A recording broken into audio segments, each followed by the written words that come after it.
أعظم ما جاء في الدين هو توحيد رب العالمين، ولا يمكن أن يستغني الناس عن الدعوة. السلام عليكم ورحمة الله وبركاته. الحمد لله رب العالمين، والصلاة والسلام على نبينا محمد وعلى آله وصحبه أجمعين. أما بعد، في هذه الجلسة سنتكلم عن خلق الطالب مع أستاذه وشيخه. اعلموا أيها الإخوة أن من أعظم الأخلاق التي ينبغي أن يتخلى بها طالب العلم حسن الأدب مع شيوخه ومعلميه، فإن العلم لا ينال بكثرة الذكاء فقط، بل ينال ما ذلك بالتواضع والصبر وتعظيم أهل العلم. لذلك قال بعض السلف: تعلمنا الأدب قبل العلم. وقالوا أيضا: الأدب مع العالم عنوان الفلاح، وسوء الأدب ما هو سبب الحرمان. Alhamdulillah, toute la louange revient à Allah subhanahu wa ta'ala, Seigneur de l'univers, et la prière et le salut soit sur son noble prophète Mohammed sallallahu alayhi wa sallam, ainsi que sur sa famille et l'ensemble de ses compagnons. Après ceci, chers frères en islam, cette assise va se porter sur le comportement de l'étudiant envers son enseignant et son cheikh. Sachez, mes frères en islam, parmi les plus nobles caractères que doit posséder l'étudiant en sciences religieuses figure le bon comportement envers ses enseignants et ses savants. La science ne s'acquiert pas seulement par l'intelligence, mais aussi par l'humilité, la patience et le respect des gens de la science. C'est ainsi nos pieds prédécesseurs disaient: nous avons appris les bonnes manières avant d'apprendre la science. Nous avons appris les bons comportements avant d'apprendre la science. Il disait également encore: les bonnes manières, les bons comportements envers le savant sont un signe de réussite dans la science, tandis que le manque de respect envers son enseignant ou son cheikh est une cause de privation de la science. Qu'Allah nous préserve, qu'Allah nous guide sur le droit chemin. Dans cette assise, chers frères en islam, nous allons apporter les preuves venant du Coran et la Sunna et selon la compréhension de nos prédécesseurs, c'est-à-dire la parole de nos salafus salih. Nous partons dans la première preuve dans le Coran, qawluhu ta'ala, la parole d'Allah subhanahu wa ta'ala, ala ya ayyuhalladhina amanu la tarfa'u aswatakum fawqa sawti an-nabi, suratul hujurat.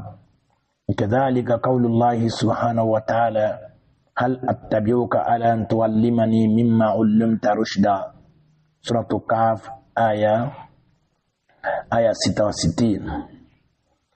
نعم،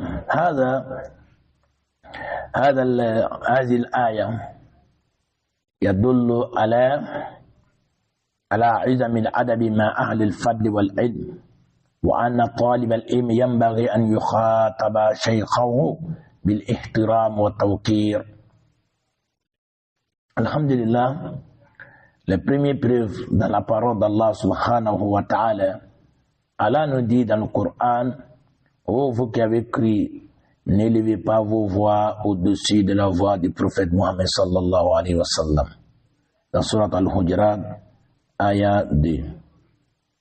Cette ayah, si Allah a interdit aux compagnons d'élever leur voix au-dessus de celle du prophète Mohammed sallallahu alayhi wa sallam, cela montre l'importance du respect envers les gens du mérite, les gens des sciences. L'étudiant doit donc s'adresser à son enseignant avec respect et considération, comme Allah subhanahu wa ta'ala a ordonné les compagnons dans ces ayahs de ne pas lever leur voix au-dessus de la voix du prophète Mohammed sallallahu alayhi wa sallam. Deuxième parole d'Allah subhanahu wa ta'ala dans Surat al-Kahf, Allah subhanahu wa ta'ala s'adressa Allah dit cette parole de Moussa alayhi salam envers Khidr. Lorsqu'Allah dépêche de suivre afin que tu m'enseignes une partie de ce qu'on t'a appris concernant la bonne direction.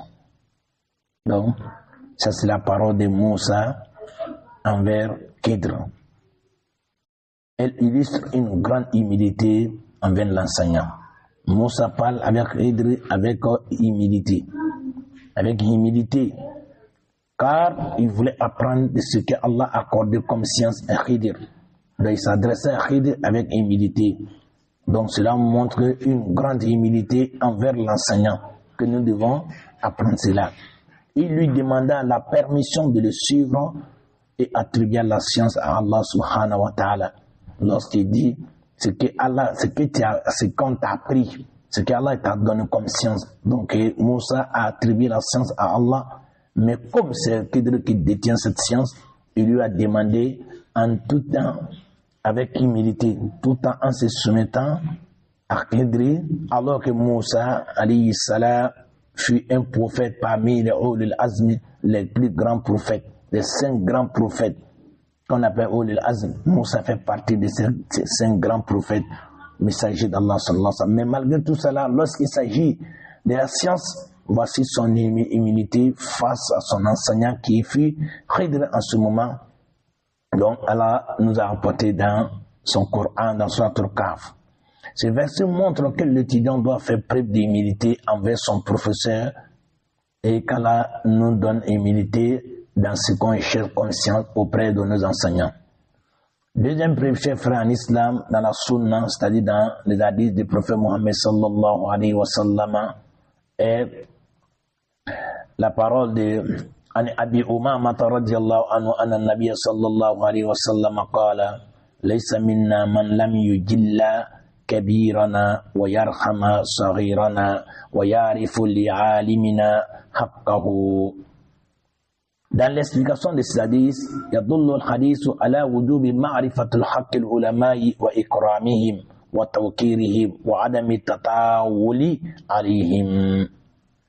Mes chers frères en islam, dans deuxième preuve venant de la sunna, c'est-à-dire dans les hadiths du prophète Mohammed sallallahu alayhi wa sallam, et l'hadith du prophète Mohammed sallallahu alayhi wa sallam, un hadith de Abu Umama. Le prophète sallallahu alayhi wa sallam a dit: ne fait pas partie de notre celui qui ne respecte pas nos aînés, ne fait pas preuve de miséricorde envers nos jeunes et ne reconnaît pas le droit de nos savants. Dans ce hadith, le prophète sallallahu alayhi wa sallam a dit que ne fait pas partie de nous celui qui ne respecte pas nos aînés, c'est-à-dire ceux qui sont plus âgés que toi. Tu peux prendre ton grand frère, ton oncle, celui-même qui est plus âgé que toi, qui n'est même pas des mêmes liens familiaux avec toi, même aller jusqu'à toucher les plus âgés, les vieillards. Donc celui qui ne respecte pas ceux qui sont plus âgés que lui, c'est-à-dire nos aînés, il ne fait pas partie de lui. Donc ici, ça nous montre le respect envers les plus âgés, ceux qui sont plus âgés que nous, surtout si ton enseignant est celui-même qui est plus âgé que toi, et encore il est ton enseignant. Donc ainsi, l'islam te recommande plus encore de le respecter. Mais cela ne veut pas dire que même si tu es plus âgé que ton enseignant, tu dois lui manquer de respect. C'est comme l'a dit, qu'on continue, et il ne fait pas partie aussi de nous, celui qui ne fait pas preuve de miséricorde envers nos jeunes, celui qui ne fait pas une miséricorde envers les plus jeunes encore, nos enfants. Toi, tu n'as pas de miséricorde envers les enfants, tu les piétines parce que tu es plus âgé que lui. La messager d'Allah parle des plus grands et aussi donne le droit aussi aux enfants, le plus petit aussi. Il préserve le droit des plus grands et il préserve aussi le droit des petits aussi. Donc le petit doit respecter les grands aussi doivent avoir miséricorde pour les petits, pour ceux qui sont plus petits que lui en âge, ou les enfants. Donc, il continue encore. Et encore, ça c'est le droit maintenant des savants, le droit maintenant de ton enseignant. Il ne reconnaît pas le droit de nos savants, il ne reconnaît pas le droit de nos professeurs, de nos enseignants. C'est-à-dire, montre l'importance de reconnaître le rang des savants. Ça prend la compte des plus grands savants, comme nos chouyours et encore nos enseignants, ceux qui sont au-dessus de ces grands savants-là. Et les hommes de science, ceux qui détiennent une science, même si les sciences n'ont pas les plus grandes sciences, ils n'ont pas atteint le degré des grands savants, mais ils ont une science que vous avez besoin de ça. Donc ton enseignant, même si c'est un enfant, il faut le respecter et de les honorer et de ne pas les manquer de respect, sans les mépriser ni les manquer de considération. Donc voici le premier hadith. Nous partons dans le deuxième hadith, un hadith de Ibn Omar et Abdullah ibn Abbas. Hadith de Abdullah ibn Abbas nous dit quoi? عن ابن عباس رضي الله عنهما قال كنت أقف على باب زيد بن ثابت في الحاجرة فتصفي ريح علي التراب فيخرج فيقول يا ابن عم رسول الله هلا أرسلت إلي فأقول هكذا أمرنا أن نأتي العلم. نعم في هذا الحديث في هذا الأثر تودع ابن عباس وحسن أدبه مع شيخه زيد بن ثابت. Mes chers frères en islam, voici un affaire de Abdullah ibn Abbas radiyallahu anhuma qu'Allah l'agrée ainsi que son père. Il dit, je me tenais à la porte de Zayd ibn Thabit sous la chaleur du jour, tandis que le vent projetait de la poussière sur moi. Lorsqu'il sortait, il me disait, oh cousin du messager Mohammed sallallahu alayhi wa sallam, pourquoi ne m'as-tu pas envoyé quelqu'un pour me dire que tu es là? Je répondais, c'est ainsi que nous a été ordonné de respecter les hommes de science. C'est à nous d'aller chercher la science. Voici la parole de Ibn Abbas, Turjuman al-Qur'an, l'un des plus grands savants parmi les compagnons, celui dont Messaïd d'Allah fait droit pour lui, et il est le plus grand interprète du Coran parmi les compagnons. Voici comment il se comportait avec son enseignant. Il partait devant la porte de Zayd ibn Thabit qui fut son enseignant. Voici son immunité. Cet exemple montre l'immunité d'Abdullah ibn Abbas. Il s'arrêta devant sa porte sous le soleil, dans un moment où le vent projetait des poussières sur lui, mais il endurait. Il ne veut pas déranger son enseignant. Jusqu'à il sortait maintenant, il dit, mais pourquoi tu n'es pas, oh, cousin du messager d'Allah, pourquoi tu n'as pas envoyé quelqu'un pour m'appeler ou de t'arrêter sous le soleil comme ça? Tous les poussières sont sur toi. Il dit, c'est comme ça, nous a été ordonné de prendre le bon comportement, de respecter son enseignant. Il dit, c'est à nous de venir chercher la science. Quand on vient chercher la science, on doit être humble. Donc voici l'humilité d'Ibn Abbas et son excellent comportement envers son enseignant Zayd ibn Thabit. Cela nous doit enseigner que nous devons avoir la patience et l'endurance face à la recherche de la science et face à nos enseignants. Qu'Allah nous réforme, qu'Allah nous donne la science profitable, qu'Allah met la baraka dans nos sciences lorsqu'on sera humble à la recherche de la science. Et si c'est des hadiths, nous allons nous arrêter pour continuer la nasiha. Parmi les comportements, les bons comportements d'un étudiant en sciences envers son enseignant. Awalan, nous allons parler de 7 comportements ici. 7 comportements comme nasiha à nous-mêmes ainsi qu'à nos frères. إخلاص النية لله توقير الشيخ واحترامه عدم مقاطعته أثناء الكلام حسن الاستماع وإنصات اختيار ألفاظ الحسنة في السؤال الصبر على توجيهاته والنصائح الدعاء له بالخير. Mes chers frères en islam, voici les 7 comportements que nous donnons comme conseil à nous-mêmes ainsi qu'à nos frères des étudiants en sciences. Comportement avec son enseignant, premièrement avoir une intention sincère pour Allah subhanahu wa ta'ala à la recherche de la science. Deuxièmement, respecter et honorer son enseignant. Troisième, ne pas l'interrompre lorsqu'il parle. Quatrième, écouter attentivement avec concentration lorsqu'il te donne la science. Cinquième, employer des paroles respectueuses envers son enseignant. Sixième, lorsqu'on pose question aussi, on doit avoir des paroles respectueuses en lui posant des questions. Et septième, patienter face à ses conseils et orientations. Sixième et septième, patienter face à ses conseils et ses orientations. Lorsqu'il te conseille, il te donne des orientations, il faut être patient et écouter et obéir.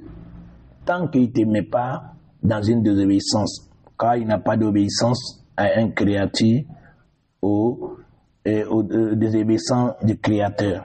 Donc on l'obéit dans tout ce qui est convenable. Et septième, invoquer Allah en sa faveur. Il faut faire dua pour ton enseignant. Si tu vois des manquements en lui, ou bien des comportements en lui, ne le blâme pas, ne le critique pas derrière lui, ne le déteste pas, fais dua pour lui. Ce qu'Allah lui a donné comme science, et ce que tu vois comme manquement en lui, il faut lui invoquer Allah en sa faveur pour que Allah puisse faire disparaître cela en lui et qu'Allah lui donne le comportement le plus meilleur. C'est comme ça on doit agir avec son enseignant. Mais à nos jours aujourd'hui, on expose son enseignant, on se va le critiquer, même s'il y a un petit querelle entre lui et son enseignant, il va aller divulguer les défauts de son enseignant aux gens, ou bien publier ça publiquement. Et ça, c'est contraire au manhaj des salaf, au comportement des salaf. Non, c'est pas comme ça. Il faut cacher son défaut et faire dua pour lui, pour que Allah puisse enlever en lui. Qu'Allah nous réforme, qu'Allah nous guide sans cesse sur le droit chemin. Chers frères en islam, quatrièmement, des paroles de nos pieds prédécesseurs concernant le respect envers nos enseignants. Nous allons prendre à quoi le salaf. Et nous allons commencer avec Qawlu Imam Abdullah ibn Mubarak. Il dit, Nahnu ila qalilin min al-adabi ahwaju minna ila kathirin min al-ilm. Imam Abdullahi ibn Mubarak, il dit dans sa parole, nous avons davantage besoin d'un peu de bonne conduite, bonne éducation que d'une grande quantité de sciences. Allahu Akbar. Mes frères, méditons sur cette parole d'Abdullah ibn Mubarak. Et nous avons besoin davantage de quoi? D'un peu d'éducation, d'un peu de bon comportement que d'une grande quantité de sciences qui n'est pas accompagnée avec bon comportement. Cela ne va pas nous profiter. Qu'Allah nous réforme, qu'Allah nous guide sans cesse sur le droit chemin. Et nous poussons dans ce même sens-là la parole de nos salaf salih.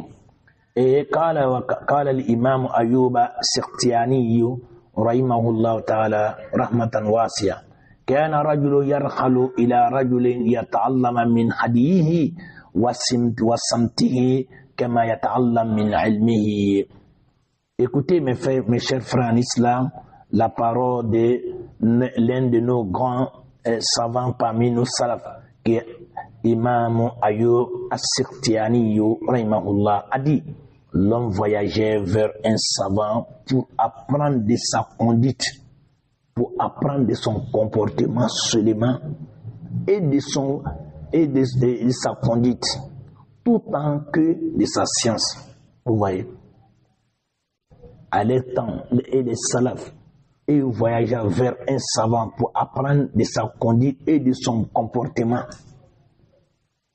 autant que de sa science. Même s'il va prendre des sciences à lui, il prend plus son comportement et sa conduite que ce que la science. Parce qu'avec peu de science là, mais avec beaucoup de comportement à l'appui, la science te profitera. Comme la parole, c'est la même chose, c'est le même sens que la parole d'Abdullah ibn Mubarak, que nous avons besoin davantage plus de bon comportement envers que beaucoup de sciences, une grande quantité de sciences.